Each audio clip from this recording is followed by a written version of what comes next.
Hello everybody, welcome to a Rangers Review special as we delve deeper into the recent appointment of Scott Fry as the club's first ever set-piece coach. He has joined Danny Röhl's backroom team from Lincoln City, and it brings me great delight to say that we're joined by someone who covers Lincoln in great detail, Ben Ward from the Stacey West podcast. How's it going, Ben? Yeah, all good, thank you, mate. It's bit of a blow to lose Scott, but he's going somewhere with a bit of pedigree, so we can't complain too much. Yep, having a look at his track record, some fans that are, he has worked with the sporting director before, who isn't exactly very popular at Ibrox, it's fair to say. However, he's done well at Lincoln, hasn't he? I mean, you boys are pretty much flying high in League One at the moment, sitting second at this moment in time. And if you've seen a marked improvement in set pieces, he arrived initially as the goalkeeping coach. Am I right in saying that? Yeah, so he arrived in 2022. I think he came in from Wolves. Arrived as a goalkeeping coach, and I mean in that time we've had some incredible keepers. We had Carl Rushworth in on loan, who is now sort of being touted for an England spot. And then we've also had Lucas Jensen, who we sold to Millwall. Again, two M's mixed up there. But yeah, we sold him to Millwall. For a decent fee. We got him in on a free, and he went for a decent fee to them. So yeah, he came in and he's worked with some really good keepers. Obviously, he's not solely responsible for their entire development, but he was well respected as a goalkeeping coach. And then he kind of had a bit of a hybrid role. I think at the start of last season was more getting interested in set pieces a bit more, and sort of designing what we were doing outfield, and that became his sort of hybrid role as set piece coach and goalkeeping coach. Then there was a brief spell. I think it was earlier this year. He was offered a job with a championship club, who has remained nameless in the public eye. And then I think the story goes that they were unwilling to pay any compensation, so he worked his notice period. We got another goalkeeping coach in, and then Scott actually agreed a new deal with us a month ago to stay as a dedicated set piece coach. Obviously has moved on this week, but he's done some phenomenal work with us. I mean, last season, I think we were the team in all of England who scored the most goals from set pieces, whether that's corners, free kicks, and I think if you include penalties, we got to something like 33 goals. Wow. Across the whole of our tally coming exclusively from set pieces. So he's definitely got some pedigree behind him. We at the Stacey West we have fairly regular contact with the director of football and some of the more senior members of the club, and we had a chat with them not that long ago, and Gers, the director of football, basically said, I've never seen anybody get as excited about anything as when Scott Fry talks about set pieces. So you've got a good one in Scott coming to you. Interesting. It's funny you mentioned Carol Rushworth. He's a goalkeeper that was linked with a move to Rangers in the summertime. Never quite materialised in the end. Right, talk to us about the set pieces, because like you said, I mean, the track record is really good. I think 30 goals from set pieces in 64 league matches last season, which is quite incredible, really, when you think about it. Some of the set pieces then that can Rangers fans expect a little bit of invention, bit of creativity with regards to corners, free kicks, that sort of thing? Yeah, definitely. I think the biggest thing for us was that we knew that we needed to get an edge somewhere. We've not had the biggest budget in League One. We've not we're not filled with superstar names, and we weren't Birmingham or Wrexham, so that kind of put us on the back foot last season anyway. Yeah. But it was the club actually heavily invested in some AI data. So they basically got a company and they analysed loads of different set pieces across the whole of the league and each individual team, how they set up defensively for set pieces. Scott then worked with the rest of the coaching staff to analyse that and sort of say, well, if they're doing this, then we can do this. And, certain players had certain roles. One quote that stuck with me actually from a presentation that was given was that one of the lads who we had last season, Jovan McCarmer, he went to Norwich in the summer for our club record fee. He was described by a member of the club staff as, quote, good at cuddling. So that was one way of dealing with some people at set pieces. But the attention to detail that Scott had is just unrivaled, really. I mean, you'll see it's become a bit of a meme for Lincoln fans at this point. But if you watch any of our set pieces over the past year or so, you'll notice that there's usually two players stood over the ball. One will run to the ball, stop. The other one will then put the ball in. It started off as a bit of, oh, what's that about? And then the more it went on, that's kind of becoming our thing now. And it's just little bits like when the player runs up to take the ball, even if you're not sure he's going to hit it, you watch the defensive line and it does just drop back slightly, which gives the attackers that are going to get on the end of the ball a little bit more space to move into and get the run started a little bit earlier. It's little things, and I suppose that's kind of what this new kind of era that we're in, where you have a dedicated set piece coach. It's the tiny little the 1% that that people can improve on.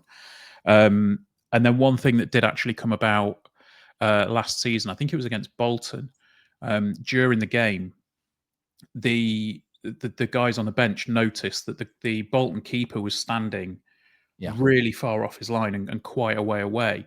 So they said to Rico Hackett, who was kind of on the set pieces at the time, just watch that. And if any Rangers fans are interested, search out the Lincoln City Bolton Wanderers game at home at St Bank from last season. And the goal that Rico Hackett scored, he must have been about 30 yards out, and the keeper was on the left-hand side of the pitch. The keeper was way over to the right-hand side of the goal, and Rico just bent it around the wall, and the keeper didn't have a chance of getting it because he'd not got anybody that side. And it's little things like that where you watch it and go, okay, so somebody's picking up on this, somebody's analysing the defensive patterns, and we just find another way to get around it. So, yeah, it's he will definitely be missed, but hopefully gets a chance to spread his wings a bit. Yeah, funny you should mention that game against Bolton. And another job, I do the commentary for the club's TV channel for Bolton. So I was at Central Bank for that game, Ben, last season. And that free kick, of course, it did go viral at the time. From a Bolton perspective, I think Nathan Baxter, who was the goalkeeper during that game, was criticised for his positioning. But you can't take anything away from the sort of inventiveness of trying that free kick from there. Do go and check it out, folks, because it was quite incredible to watch. But this season, Ben, have you got much success from set pieces? Probably not as much, but I think it might be because teams are getting a bit more wise to us. We've definitely not been getting as many corners. That's something that I've noticed. It feels like we've not been having quite as much joy getting corners. But one thing that I think is quite key to our success this season so far has been, if the ball comes in from a set piece and we don't get the initial reaction from it or the initial result from it, the way that we're recycling stuff, the way that we're getting onto second balls and things like that, that's been really impressive. And one thing that we mentioned in the win against Doncaster at the weekend, the amount that we recycle the ball after we win a second ball is second to none. So I mean, if the guys can work together on that and get the positioning spot on for those kinds of the rebounds and stuff like that, it will probably lead to a decent amount of success. Obviously, as I think a lot of teams are this season as well, we've gotten a bit of joy with long throws. Back in fashion, isn't it?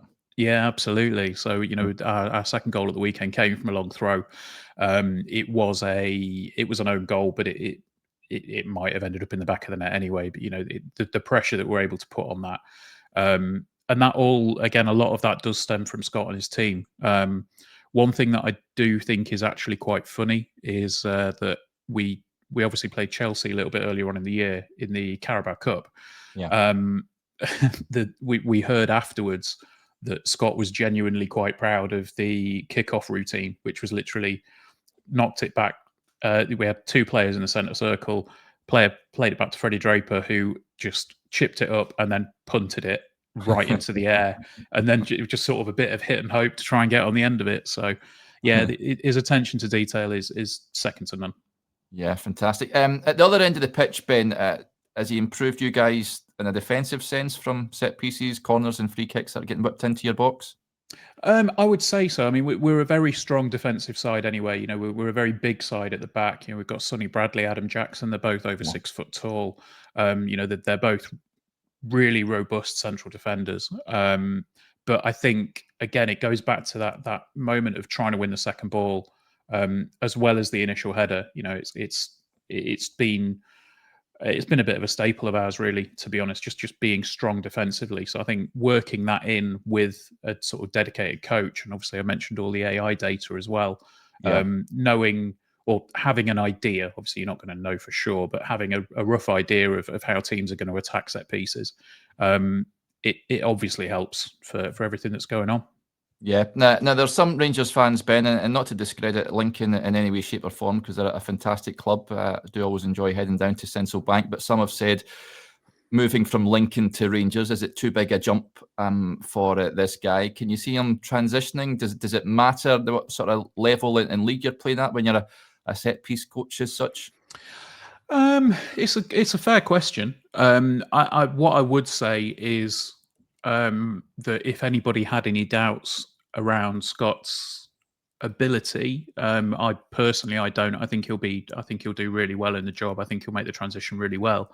Mm-hmm. But one thing that I would say is Scott's character as well. He's just a genuinely nice guy. A really good bloke, down to earth. We've met him a couple of times with on the podcast events and things like that, and he's always got time for people. He's incredibly hardworking. He's not going to sit there and just go, cool, I've got a new job, right? Let's rely on a bunch of data coming in, and that's that. He spends an awful lot of time on the training ground, perfecting what he does. Mm-hmm. So if there are any doubts about his ability, which again I don't think there should be, there will absolutely be no questions about his attitude whatsoever.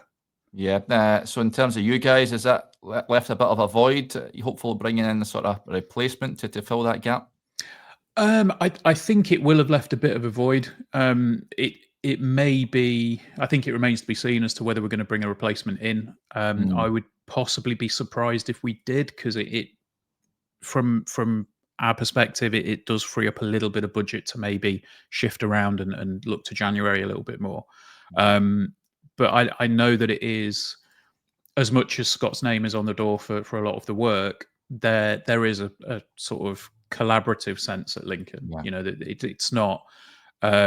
It's not all one name above the door. We saw that Michael Skubala won Manager of the Month for October, I think, and in that, when he got the award, he had all the coaches with him for the photo shoot. So it's very much a collaborative process. Obviously, Scott's going to be a massive miss, and there will be a hole in the side. But I think it remains to be seen what will happen after this point. We'd kind of written off having Scott earlier on in the season. Like I said, there was an approach from a championship club, and he'd agreed terms with them, and then he sort of said, "Oh, okay, well, I'll work my notice," because I don't think they wanted to pay the compensation. Mm-hmm. And while he was working his notice, he went, "Actually, you know what? I'll stay." And the wording that came from the club was that he said it would have to be a life-changing offer to leave the club, and that's obviously what Rangers have provided. Yeah, for sure. And in general terms, I mean, there's a lot of optimism around the supporters down there at the moment. I mean, flying high in League One. What's the aspirations? What's the ambitions this season? Can you go up, Ben? I'd love to think so. It's just such a bizarre season. League One isn't as well. There isn't a runaway club this season. No. Obviously last season we had two in Birmingham and Wrexham. This season it feels a lot tighter. It feels like there's a lot more up for grabs. I just think there's something special about this group. We've amongst ourselves in the podcast, we've said that it feels very similar to the early 2000s when we were, we had Keith Alexander as our manager, and it was more about, it was more than the sum of our parts. We had a bunch of non-league players and former part-timers that came together and got us to the playoffs after nearly going out of business. I think the fact that we're in a position now where we've got some genuinely really good players, we know that we're not going to be able to spend as much as some of the big hitters in the division. Mm-hmm. I think what we do have is a really, really good team spirit, and hopefully that can combine to keep this run going. So, long answer to a short question, but yeah, I think there's definitely a chance we can do something special this season. Yeah, I certainly think under Michael Scabala, you've got someone that certainly knows what he's doing. So, it'll be intriguing to see how you get on throughout the campaign. But it's been great having you on, Ben, to give us some insight into Scott Fry. So thank you for coming on. No worries, mate. Thank you for having me. There you go, folks. Hopefully you enjoyed that. A bit of insight into Rangers' newest recruits. Bye for now.